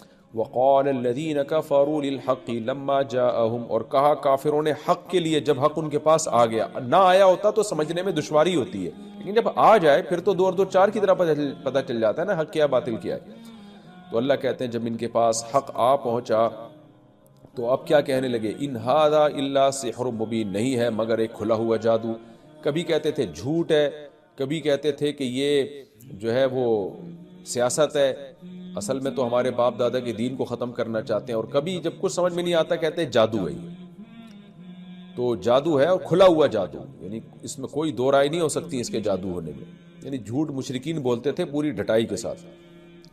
اللہ فرماتے ہیں تم جس کلام کو جادو کہہ رہے ہو تمہیں تو قدر کرنی چاہیے اس کی، اس لیے کہ تم تو یہ کہا کرتے تھے کہ یہود و نصارہ کے پاس ان کے عقیدے کے مطابق پیغمبر آئے ہیں، کتابیں آئی ہیں، اگر ہمارے پاس اللہ نے پیغمبر بھیجا ہوتا اور ہمارے پاس آسمانی کتاب آتی تو ہم تو سب سے زیادہ ہدایت یافتہ ہوتے. مشرکین یہ کہا کرتے تھے, اس کا ذکر تفسیر کے لیکچروں میں ان آیات کے حوالے سے گزر چکا ہے. تو اللہ کہتے ہیں تمہارے پاس تو کوئی پیغمبر نہیں آیا, آئے تھے اسماعیل علیہ السلام, لیکن ان کو تو بہت ٹائم گزر چکا تھا نا, 2000 سال سے زیادہ عرصہ گزر چکا تھا. یعنی ماضی قریب میں کوئی پیغمبر بھی نہیں آیا جس کی تعلیمات محفوظ ہوں, کوئی آسمانی کتابیں بھی نہیں جن کی تعلیمات محفوظ ہوں. یہود و نصارہ کے پاس تو پھر بھی کچھ نہ کچھ ہے, تمہارے پاس تو کچھ نہیں ہے. تو جس کے پاس کچھ بھی نہیں ہوتا اسے جب نعمت ملتی ہے وہ تو زیادہ اس نعمت کے حصول پر حریص ہوتا ہے. اس کی مثال ایسے ہے نا, جیسے خاندان میں جب کسی فرد کے پاس پہلی دفعہ گاڑی آئے تو وہ زیادہ خوش ہوتا ہے کہ یار ہمارے تو خاندان میں پہلی دفعہ کوئی کسی کے پاس گاڑی آئی ہے, ہمارے تو خاندان میں پہلی دفعہ کوئی ڈاکٹر بنا ہے, ہمارے تو خاندان میں پہلی دفعہ یہ نعمت ملی ہے. تو جو نعمت پہلی دفعہ ملی ہے اس پہ تو لوگ خوش ہوتے ہیں. تو اللہ کہتے ہیں تمہارے پاس تو پچھلی کوئی آسمانی کتابیں بھی نہیں ہیں, تمہیں تو اب کتاب اللہ ڈائریکٹ تمہیں قرآن جیسی کتاب دے رہا ہے, کیونکہ ان یہود و نصارہ نے اپنی کتابوں کی قدر نہیں کی. تو اب اللہ تمہیں نوازنا چاہ رہا ہے, تمہیں مقام اور مرتبے دینا چاہ رہا ہے, تو تمہیں تو جو ہے نا ہاتھوں ہاتھ اس کتاب کو سینے سے لگانا چاہیے تھا. تو اللہ فرماتے ہیں کہ وما آتیناہم من کتب, نہیں دی ہم نے ان سے پہلے ان کو کوئی کتابیں, یدرسونہا جنہیں یہ پڑھتے. کوئی آسمانی ہدایت نہیں تھی ان کے پاس, جس کی وجہ سے 360 بت انہوں نے بیت اللہ کے اندر رکھے ہوئے ہیں. اور یہود و نصارہ کم از کم ان کی نسبت حق کے زیادہ قریب ہیں, ان میں وہ برائیاں نہیں ہیں جو ان کے اندر ہیں. تو اب تمہیں ایک کتاب مل رہی ہے تو تمہیں اس کی قدر کرنی چاہیے. اللہ فرماتے ہیں وما ارسل آتیناہم من کتب یدرسونہا, ہم نے ان کو اس سے پہلے کوئی کتابیں نہیں دی جن کو یہ پڑھتے. وما ارسلنا الیہم قبلک من نذیر, اور نہ ہم نے ان کی طرف آپ سے پہلے کوئی ڈرانے والا بھیجا, یعنی ماضی قریب میں. بہت ٹائم گزر گیا, ان پیغمبروں کی تعلیمات کے اثرات ختم ہو گئے ہیں, تو اب کوئی نیا ڈرانے والا ان کے پاس نہیں آیا. جیسے کہ یہود و نصارہ کے پاس تو آتے رہے ہیں, بہت سارے پیغمبر آئے ہیں, ان کے پاس تو کوئی بھی نہیں آیا. تو ان کو چاہیے تھا, خلاصہ اس آیت کا یہ ہے کہ ان کو چاہیے کہ قدر کریں کہ بھائی اللہ تعالیٰ ہمیں جو ہے نا اسپیشلی ہم میں اللہ نے پیغمبر بھیج کے ہمیں اب دنیا میں نوازنا چاہتے ہیں. جیسے پہلے یہودیوں میں پیغمبر بھیجے, ان کو دنیا کا امام بنا دیا, پھر عیسائیوں میں پیغمبر بھیجے, ان کو دنیا کا امام بنا دیا. تو اب اللہ ہمیں پیغمبر بھیج رہے ہیں, آسمانی کتاب بھیج رہے ہیں, تو اب اللہ ہمیں دنیا میں امام بنانا چاہتا ہے, ہمیں مقتدی رہبر بنانا چاہتا ہے. تو نعمت کی قدر کرنی چاہیے. کمال کی بات یہ ہے کہ مشرکین اس وقت تو قدر کی نہیں, لیکن بہرحال پھر لوگ مسلمان ہوئے اور پھر انہوں نے قدر کی. جن کے جو بدقسمت تھے وہ قدر کیے بغیر مر گئے, جہنم کا ایندھن بن گئے. اور جنہوں نے قدر کی, ابو بکر, عمر, عثمان, علی, عبداللہ بن مسعود, اور یہ جتنے اصحاب رسول ہیں, معاذ بن جبل, جابر بن عبداللہ, حضرت ابو ہریرہ, اور خواتین میں بھی جو صحابیات گزری, تو جنہوں نے قدر کی پھر اللہ نے ان کو کیسا واقعی دنیا کا امام بنایا. اللہ فرماتے ہیں وَكَذَّبَ الَّذِينَ مِن قَبْلِهِمْ, اے مشرکین مکہ دیکھو تم سے پہلے جو لوگ گزرے ہیں انہوں نے بھی میری آیتوں کا انکار کیا تھا. وَمَا بَلَغُوا مِعْشَارَ مَا آتَيْنَاهُمْ, اور یہ مشرکین مکہ ان پچھلوں کو جو ہم نے نعمتیں دی تھی نا ان کے 10ویں حصے کو بھی نہیں پہنچے. یہ جو کہتے ہیں نا ہمارے پاس نحن اکثر اموالا و اولادا, ہمارا مال زیادہ, ہماری دولت زیادہ, تو کتنی زیادہ ہو گئی ہوگی. پچھلی قوموں کو تم سے اس سے 10 گنا زیادہ ہم نے دیا ہے, تو تم تو ان کے 10ویں حصے کو بھی نہیں پہنچے. فَكَذَّبُوا رُسُلِي, ان لوگوں نے میرا انکار کیا جو اتنے مالدار تھے, میرے پیغمبروں کا انکار کیا. فَكَيْفَ كَانَ نَكِيرٌ, تو میری پکڑ کیسی ہوئی, جب ان کو نہیں چھوڑا تو تمہیں کیسے چھوڑ دوں گا میں. یہ رکوع الحمدللہ ہمارا کمپلیٹ ہو گیا, اور اس میں آپ کو پتہ ہے توحید ہی کا بیان ہے. اس رکوع میں جو اہم سبق ہمیں ملتا ہے وہی دولت پہ اترانا. تو غریب آدمی کو کبھی بھی دولت مند کو دیکھ کر احساس کمتری کا شکار نہیں ہونا چاہیے. آج خودکشیوں کے کیس بہت آ رہے ہیں. پرسوں ایک بندہ میرے پاس آیا کہ میں غریب ہو گیا ہوں, میری ملازمت چھوٹ گئی اور کاروبار میں بھی نقصان ہوا, اس کے 10-12 کروڑ روپے کا مقروض ہو گیا, خودکشی کے خیالات آ رہے ہیں, گھر میں تانے سننے کو ملتے ہیں. اچھا ایک طرف تو یہ ہو گیا, دوسری طرف جب وہ مالداروں کے تکبر دیکھتے ہیں یوٹیوب پہ اور فیس بک پہ تو اور ڈپریشن میں جاتے ہیں. تو میں نے اس کو روکا, کہہ رہے میں نے آپ کا کہیں بیان سنا تھا تو میں خودکشی کی طرف نہیں گیا, ورنہ مجھے خودکشی کے خیالات آ رہے تھے. تو کہنے لگا مجھے کیا کرنا چاہیے, میں کیسے صبر کروں, گھر میں تانے ملتے ہیں. میں نے کہا غلطی جو ہوئی ہے تم سے اس پہ اللہ سے توبہ استغفار کرو, اور اب جب گھر میں تانے مل رہے ہیں تو صبر کرو. تانا دینے والا بھی ایک وقت کے بعد تھک جاتا ہے, اور یا نہیں تھکے گا تو تمہیں تانے سننے کی عادت پڑ جائے گی. تو کیونکہ میرڈ ہے, شادی شدہ ہے, بیوی بچے بھی ہیں, تو ظاہر ہے کہاں چھوڑتے ہیں بیوی بچے, اور ماں باپ بھی نہیں چھوڑتے آج کل. تو بھائی اس کو برداشت کرو, اور یہ سوچو دنیا مسافر خانہ ہے, اب یہ آزمائش ہے اللہ کی طرف سے, اس میں صبر کرو تاکہ اللہ تعالیٰ تمہیں نوازے آخرت میں. اور کچھ وقت کے بعد انسان بڑے سے بڑا غم جو ہے نا اس کو یوز ٹو ہو جاتا ہے انسان. میں نے پھر اس کو مثال دی, دیکھو جیل کے اندر قیدی جاتے ہیں, چند دن کتنی ڈپریشن میں ہوتے ہیں, اس کے بعد 20-20 سال جیلوں میں رہتے ہیں, عادت ہو جاتی ہے ان کو. جو صبر کرنا چاہے اس کو, نہیں کرنا چاہے گا تو وہ تو خودکشی کرے گا, پاگل ہو جائے گا وہ. تو اس لیے میں نے اس سے یہی کہا کہ, اور سب لوگوں سے یہی کہتا ہوں کہ آج کل جو ہے نا یہ غربت کو ایک بہت بڑا تانا بنا کے پیش کیا جا رہا ہے. یہ شریعت کا مزاج بالکل بھی نہیں ہے. پیسہ کمانے کی کوشش ضرور کریں, مل جائے ٹھیک ہے, نہیں ملے تو بھائی فوراً یہ آئے سوچا کریں, ان ربی یبسط الرزق لمن یشاء, ہمارا رب ہے جس کے لیے چاہتا ہے بھائی روزی بڑھا دیتا ہے. بڑھا دے تو شکر ادا کریں کہ بھئی اللہ نے دیے, اترائے نہیں, بولے اللہ کا کرم ہے, میرے اوپر میرا کمال نہیں. اور نہ ملے تو صبر کریں, بھائی اللہ یہی چاہتا ہے, تو جب یہی چاہتا ہے تو ہم اسی پہ خوش ہیں.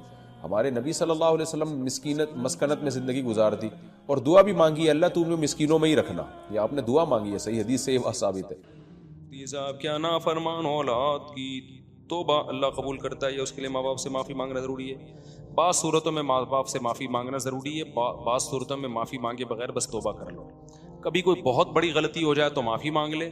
چھوٹی موٹی غلطیاں جو گھروں میں ہوتی رہتی ہیں, کبھی ابا کے سامنے اونچی آواز ہو گئی, کبھی اماں کے سامنے, تو ہم نے علماء سے سنا ہے ان میں معافی مانگنا ضروری نہیں ہے, کیونکہ یہ تو اب ایک گھر میں جب رہتے ہیں نا تو چھوٹی موٹی چیزیں چلتی ہیں. یہاں سے ایک بات یہ بھی بتا دوں, بعض میاں بیوی بڑے حساس ہوتے ہیں. شوہر نے بیوی کو کوئی سخت لفظ بول دیا, منہ بنا کے بیٹھ جاتا ہے وہ, اور کہتے ہیں مجھ سے معافی مانگو, پہلے ایکسکیوز کرو. بعض دفعہ عورت کو شوہر نے کوئی سخت لفظ بول دیا, اب بعض مردوں کی عادت ہوتی ہے سخت لفظ بول دیتے ہیں, آدھے ایک گھنٹے بعد نارمل لائف شروع کر, لیکن بیگم اس میں کہ یہ اتنے سخت الفاظ آپ نے مجھے بولے کیوں, کیا میں ایسی ہوں, آپ نے کہا تھا میں یوں کر دوں گا, تو کیا واقعی آپ ٹانگیں توڑ دیں گے, کیا وہی سے پھوڑ دیں گے, یہ الفاظ بولنے نہیں چاہیے تھے. جہاں یہ نازک مزاجی ہوگی نا وہاں گھر نہیں چل سکتا.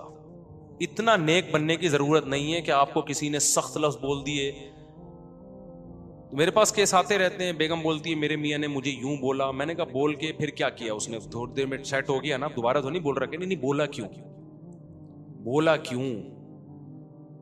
اب وہ معافی مانگے بیٹھ گئے. اسی طرح عورت بھی بعض دفعہ کوئی ایسے بوب کر دیتی ہے, جو بڑے دل کا آدمی کہتا ہے چلو یار جانے دو, ہوتا ہے سب گھروں میں, سب کچھ چلتا ہے. اب مسئلہ آج کل یہ ہو گیا ہے کہ ہر جگہ وضاحتیں, ہر جگہ چھوٹی چھوٹی غلطیوں پہ ایکسپلینیشن, اور اس پہ پھر معافی, یہ نہیں چل سکتا معاملہ. میں اپنے دوستوں کو بتاتا ہوں کہ میرے ابا نے ہمیں بہت دفعہ کوٹا بھی ہے پکڑ کے, ہر دفعہ ہمیں وجہ نہیں پتا ہوتی تھی کہ اس دفعہ ہم سے کیا ہوا جس کی وجہ سے ہم کٹ رہے ہیں, ٹھیک ہے نا. بعض دفعہ تو اگلے دن پتا چلتا تھا اس وجہ سے ہمیں. اگر ابا ہم سے پوچھ کے پوچھتے کہ بیٹا آج تو پھر ٹیوشن نہیں جا رہا, تو میں کہتا ابا آج میں ٹیوشن نہیں جا رہا تو میری غلطی, اس پہ ایک دفعہ چماٹا بنتا ہے بس. پھر ابا لگاتے ایک تھپڑ, میں کہتا ہاں اتنا تو بنتا ہے. بھائی میں ٹیوشن نہیں گیا, بنتا ایک تھا, ابا نے لگا 3 دیے. اب میں منہ بنا کے بیٹھ دوں یار اتنی سی غلطی پہ ابا نے 3 تھپڑ لگا لیے, تو یار یہ کیسا پاگل پنے کی بات ہے نا. پہلے زمانے میں ایسا نہیں ہوتا تھا, ٹیچر نے تھپڑ بھی لگاتے تھے, ٹیچر بھی, ابا بھی, ڈنڈے بھی لگتے تھے, ہم تو کھاتے تھے, اس کے بعد 10 منٹ بعد بھول جاتے تھے, پھر دوبارہ کھیلنے کودنے میں لگے ہوئے. آج کل کی نئی نسل اتنی نازک مزاج ہے, ابا کبھی ڈانٹ دیں تو پھر ابا نے مجھے ڈانٹا کیوں, ابا نے اماں نے 2 تھپڑ لگا دیے تو اماں نے 2 کیوں لگائے تھپڑ, اتنی سی بات پہ 2 تھپڑ تو نہیں بنتے. ابے یہ اولاد ہے یا باپ ہے؟ یہ اتنی تفصیل کے ساتھ اگر چلے گا نا تو نہیں چل سکتا. تو میں تو کہتا ہوں اگر بچہ کہہ رہا ہے نا ابا 2 بنتے تھے آپ نے 1 بنتا تھا, لگایا کیوں ہے, تو پھر تو باپ کہے گا 2 اور لگاؤں گا میں, بنتا 1 تھا لگے گا 3. تو باپ ہے یا ہم باپ ہیں؟ نہیں یاری بات میرا خیال ہے. تو بڑوں کی جو اس طرح کی چیزیں ہوتی ہیں نا یہ غریبی ہیں بھائی, ان کے احسانات بہت زیادہ ہیں. اب ان میں آپ اچھا باس کے بارے میں ایسا نہیں کر رہے ہوتے لوگ, باس تو جتنا مرضی ڈانٹ دینا یس سر جی سر یس سر جی سر کرتے رہیں گے, کیونکہ جاب کا مسئلہ ہے. تو گھر چلتے ایسے ہیں کہ آپ میں تھوڑی لچک ہونی چاہیے, تھوڑا آڑا ترچا دائیں بائیں سب چلے گا مارکیٹ میں. تو اسی طرح ماں باپ کے ساتھ بد کلامی تو بالکل جائز نہیں ہے, لیکن کبھی اولاد سے غلطی ہو جاتی ہے. اب ابا کو چاہیے کہ وہ نہیں کہ ایسا نازک مزاجی بنا کے بیٹھے ہوئے ہیں کہ میری اولاد نے یہ کیا کہہ دیا مجھے, اب دیکھو کہ بچہ اس کی تلافی کر رہا ہے, وہ دوبارہ سے خدمت کر رہا ہے, تھوڑا سا اچھے سلوک کر رہا ہے, اس کو چہرے سے پتہ چل جاتا ہے کہ بچے کو احساس ہو گیا ہے, جانے دو یار اس کو, ٹھیک ہے نا. تو گھروں میں نہیں ایسا ہوتا. تو اس لیے چھوٹی موٹی کوتاہیاں جہاں بھی ہوتی رہتی ہیں وہاں نہ سوری ہوگا اور نہ, مجھے تو بہت زہر لگتے ہیں وہ لوگ. بعض دفعہ ہم بھی دوست احباب جا رہے ہوتے ہیں نا, ذرا سی ہو گئی تو وہ دوست آ رہا ہے, معذرت چاہتا ہوں آپ کو, میں نے کہا کیا دماغ خراب, معذرت پہ زیادہ غصہ آ رہا ہے, چلتا ہے, ہم نے بول دیا. وہ عمر شریف کا ایک ملفوظ یاد رکھو, عمر شریف کا ایک کلپ دیکھا ہم نے, بچپن میں دیکھا تھا, پھر بھول گئے تھے, نیٹ پہ دوبارہ کسی نے بھیجا تو یاد آ گیا. تو اس میں یہ تھا کہ اس کی بیوی کو کسی نے چھیڑ دیا, نہیں اس نے بھولے سے کسی کی بیوی کو چھیڑ دیا, کسی پوش علاقے میں نا, کراچی کے, میں نام نہیں لوں گا علاقے والے غصے نہ ہو جائیں, بڑا مالداروں کا علاقہ تھا. تو اس کو بھولنے کی بیماری تھی. بیماری میں یہ تھا کہ دوسروں کی بیوی کو غلطی سے اپنی بیوی بول دیتا تھا, وہ یہ کلپ میں دکھایا گیا. تو غلطی سے جا کے کسی کی بیوی کو اپنی بیوی سمجھ کے چھیڑ دیا اس کو. تو وہ شوہر لڑنے کے لیے آیا اور وہ تیری ایسی کی تیسی, تو یوں ہے. تو کہتا ہے بھائی جب تم اتنے بڑے علاقے میں رہتے ہو تو چھیڑنے چھاڑنے پر تمہیں تکلیف کیوں ہوتی ہے؟ یہ جو پوش ایریا کے لوگ ہیں, بڑے علاقے کے لوگ ہیں, ان کے لیے تو یہ چھوٹی سی بات ہے. کہہ رہے ہم نے تمہاری بیوی کو منہ چھیڑے, تم ہماری بیگم کو چھیڑ دو. سمجھ آ رہی ہے بات؟ تو لبرل طبقہ جو بہت اونچا طبقہ ہوتا ہے نا, ان کو یہ, ان کے لیے چھوٹے چھوٹے مسائل ہیں. اس کی وائف کو چھیڑ دیا, اس کی, تو غریب آدمی توپے نکال لے گا نا, دھاڑ دھاڑ دھاڑ, میری بیگم کو تو نے چھیڑا کیوں. تو جو ذرا لبرل قسم کے لوگ ہوتے ہیں نا, ان کے لیے چھوٹے چھوٹے مسائل ہیں. تو اس نے کہا تم جب اتنے بڑے علاقے میں رہتے ہو تو اتنی گھٹیا سوچ کی ہے تمہاری, ٹھیک ہے نا, اتنی گھٹیا سوچ کی ہے تمہاری. یہ تو خیر ایک مثال ہے سمجھانے کے لیے, لیکن بات اتنی ضرور ہے کہ جب آپ گھر میں رہتے ہیں تو اونچ نیچ ہر ایک سے ہوتی ہے. کبھی بڑا بھائی چھوٹے پہ ناراض ہوئے گا, کبھی چھوٹا بڑے کی تھوڑی سی بدتمیزی کر لے گا, کبھی میاں نے بیوی سے بدتمیزی, کبھی بیگم نے میاں سے بدتمیزی, کبھی ابا نے تھوڑا تو بنتا ایک تھپڑ تھا لگا, 4 چماٹے دیے. تو ان میں سوری ووری نہیں ہوتا کہ ہر آدمی ایکسکیوز کرتا رہا, یہ پاگل پنا ہے, نفسیاتی چلتا ہے. فوراً اس میں کیا کرنا ہے, چلتا ہے مارکیٹ میں, ٹھیک ہے نا. ایسا بھی اس طرح بھی. ہمارے پاس ایک کیس آیا, اس کے 4-5 بچے تھے, ایک بچہ بگڑ گیا نا, اتنا نہیں بگڑا تھا. تو میں نے کہا چلتا ہے, اتنا تو بگڑتے, میں نے کہا 4-3 بچے صحیح ہیں تو ایک تو بگڑن تھوڑا سا تو بگڑنا چاہیے نا بھائی, تو چلتا ہے. تو اتنا مطمئن ہو کے گئے کہ ارے میں تو اتنی ڈپریشن میں جا رہا تھا. میں نے کہا یہ تو بگڑا ہی نہیں ہے بھائی, یہ تو بگڑا ہی نہیں ہے, یہ تو نہ چرس پیتا ہے, نہ ہیروئن پیتا ہے, نہ غلط لڑکوں میں جا کے بیٹھتا ہے, تو بس تھوڑا سا بدتمیز ہے. ماشاءاللہ یہ تو نظر بس سے بچنے کے لیے اللہ نے بہت بہترین انتظام کیا, آپ کے کام نہیں کرتا گھر کے, یہ شکایت ہے ان کو. میں نے کہا تو سبحان اللہ, یہ تو بہت ہی اللہ نے آپ کے گھر کو نواز. 3 صحیح ہیں آپ کے, ایک تھوڑا سا بگڑ گیا. تو نارمل جو جتنی بھی اس طرح کی چیزیں ہوتی ہیں گھروں میں سب چلتا ہے. اچھا ہوتا یہ کہ بعض دفعہ آپ کو کسی کی بات پہ گھر میں غصہ بہت زیادہ آ جاتا ہے. جیسے بیگم نے کوئی الٹی بات کی, آپ کا میٹر گھوم گیا. اب بیگم کہے گی اس دن تو کہہ رہے تھے سب چلتا ہے, تو میں نے الٹی بات کی تو اتنا ایکسٹریم لیول پہ آپ کو غصہ کیوں آ گیا؟ تو آپ بولو یہ بھی کیا ہے, چلتا ہے. پھر آگے سے وہ جواب دے دے تو یہ بھی کیا ہے. اصل میں جب غصے میں جو کانورسیشن ہوتی ہے نا وہ سب چلتا ہے. بات یہ کہ جب تھوڑی آدھا 1 گھنٹے میں ہر آدمی سیٹ ہو جاتا ہے. جتنی بھی بڑی سے بڑی لڑائی ہو نا 1-1.5 گھنٹے سے زیادہ چلتی نہیں ہے, کیونکہ اتنا اللہ نے انسان کو دماغ نہیں دیا تھا کہ 1 گھنٹے تک غصے میں بھناتا رہے, تو مر جائے گا, بلڈ یعنی برین ہیمریج سے مر جائے گا. جب انسان کو غصہ آتا ہے نا, آپ کا اتنا دماغ پھٹ رہا ہوتا ہے, اگر یہ غصہ 1 گھنٹے تک کنٹینیو اسی طرح چلے آپ تو مر جائیں. تو اللہ میاں نے سسٹم ایسا بنایا ہوا ہے, تھوڑی دیر کے بعد غصہ آہستہ آہستہ نیچے آنا شروع ہوتا ہے. تو 1 گھنٹے کے بعد سب سیٹ ہو جائے گا. اس وقت پھر یہ نہیں کہ تم نے یوں بولا تھا تو پھر ورنہ دوبارہ غصہ آ جائے گا. پھر جو جس نے بولا تھا معاف, ٹھیک ہے, جو جس نے بولا تھا کیا ہو گیا. دیکھو قرآن کیا کہتا ہے, موسیٰ علیہ السلام واپس جب آئے نا, بنی اسرائیل کو دیکھا بچڑے کی عبادت کر رہے ہیں, غضب سے موسیٰ علیہ السلام نے کیا کیا ہے, اپنے بھائی ہارون کی داڑھی پکڑ کے کھینچی, حالانکہ وہ بھی پیغمبر تھے. القل الواح اور تورات کی تختیوں کو ایسے مضبوطی کے ساتھ ایک طرف رکھ دیا, جس کو القا سے تعبیر کیا قرآن نے. تورات آپ کے ہاتھ میں تھی, اس کو مضبوطی کے ساتھ ایسے رکھا جیسے بہت غصے میں نہیں ہوتے, اور پھر اپنے بھائی کی داڑھی پکڑ کے ایسے کھینچی ہے, یجرہ الیک, اتنے غصے میں. قرآن کے آتے ہیں فلما سکت عن موسیٰ الغضب, تھوڑی دیر میں موسیٰ کا غصہ کیا ہو گیا, ٹھنڈا. تو پھر کیا کیا ہے, وہ تورات کی تختیاں تلاش کر رہے ہیں. بھائی وہ تختیاں کھا رکھی ہے میں نے, جو میں لے کر آیا تھا, وہ تختیاں اٹھائیں, اور پھر اپنے لیے بھی اور اپنے بھائی کے لیے بھی اللہ سے مغفرت کی دعا مانگی. تو جب پیغمبروں کے ساتھ یہ حالت ہوتی تھی, غصے میں بالکل الگ, غصے میں اللہ سے دعائیں نہیں مانگ رہے, کیونکہ غصے میں تو آدمی کہتا ہے میں کس پہ نکالوں غصہ. حضرت موسیٰ کو ہارون پہ غصہ آ رہا تھا کہ میں آپ کو پیچھے چھوڑ کر گیا تھا اور یہ قوم بچھڑے کی عبادت میں لگ گئی ہے. لیکن جب تھوڑی دیر میں حضرت موسیٰ کا غصہ بھی ٹھنڈا ہو گیا تو بجائے بھائی کی داڑھی پکڑ کے کھینچنے کے, قال رب اغفر لی ولی اخی, اے اللہ مجھے بھی معاف کر دے, شاید میری کوئی کوتاہی ہو, میرے بھائی کی بھی کو بھی معاف کر دے اگر ان سے کوتاہی ہوئی ہے. فوراً بھائی کے لیے رحمت کا جذبہ پیدا ہو گیا کہ نہیں ہو گیا؟ اور پھر القل الواح اور تورات کی تختیاں اٹھائیں اور قوم کو بتانے لگے اس میں یہ لکھا ہے, اس میں یہ لکھا ہے, اس میں یہ لکھا ہے. تو بھائی جب پیغمبروں پہ بھی یہ کیفیات آتی تھیں, غصے میں کچھ اور کنڈیشن اور نارمل کچھ اور, تو ہم اور آپ کس کھیت کی مولی ہیں؟ تو بیگم بھی غصے میں 2-2 فٹ اچھلے گی, میاں 4-4 فٹ اچھلے گا, کیونکہ وہ اس کو یہ ہے کہ میں سربراہ ہوں تو یہ اگر 2 فٹ اچھل رہی ہے تو میرا حق بنتا ہے کہ میں کتنے فٹ اچھلوں, میں 4 فٹ اچھلوں. ابا 6 فٹ اچھلیں گے کیونکہ ان کو یہ ہوگا میں کیا ہوں, میں ابا ہوں.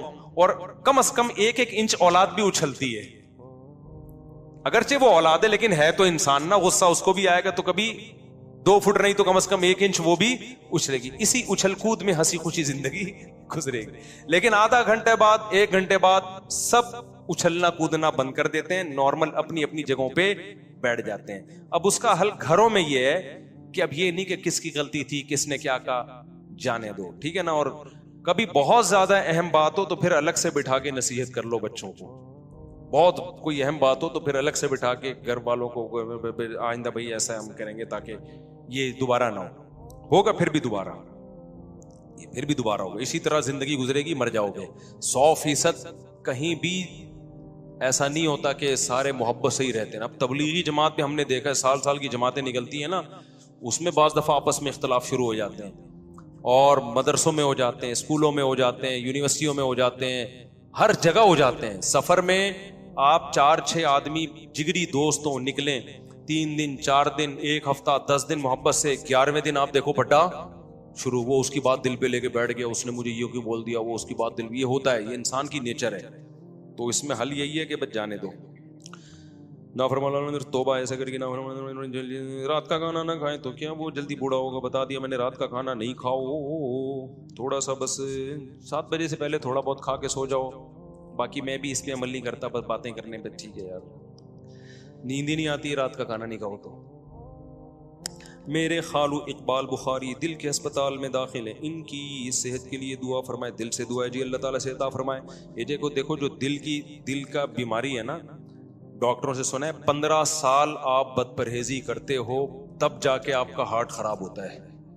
یعنی اچانک دل خراب نہیں ہو جاتا. 15 سال سے کچھ ایسے غلط پراٹھے کھا رہے ہوتے ہو آپ, اور اتنی غلط چیزیں کھا رہے ہوتے ہو کہ فطرت آپ کو 15 سال سنبھلنے کا موقع دیتی ہے. 15 سال کم نہیں ہوتے. تو جس کو ہارٹ اٹیک ہو رہا ہے نا, غالب یہ ہے کہ 15 سال سے باڈی میں مسلسل کوئی غلط چیز جا رہی ہے. تو اللہ میاں نے ہماری باڈی کو بڑا خاندانی, گردے ہماری کڈنی اتنے اسٹرانگ اللہ نے ایک ہماری باڈی کا پارٹ بنایا ہے نا. میں نے کڈنی اسپیشلسٹ سے سنا ہے کہ اتنا اسٹرانگ حصہ ہے نا یہ باڈی کا, اس کا خراب ہونا بہت مشکل ہے. لیکن ہر تیسرا چوتھا آدمی گردے کا مریض ہے. اس کا مطلب اتنا اسٹرانگ ہو کے بھی کچھ اتنی غلط چیزیں مسلسل باڈی میں ڈال رہے ہیں کہ گردے فیل ہو جاتے ہیں. تو اللہ میاں نے بہت خاندانی ہماری باڈی بنائی ہے, ہم اس کو ظلم زیادتی کر کے مسلسل ٹارچر کرتے ہیں ہم اس کو, تب جا کے اس کا بیڑا غرق ہوتا ہے.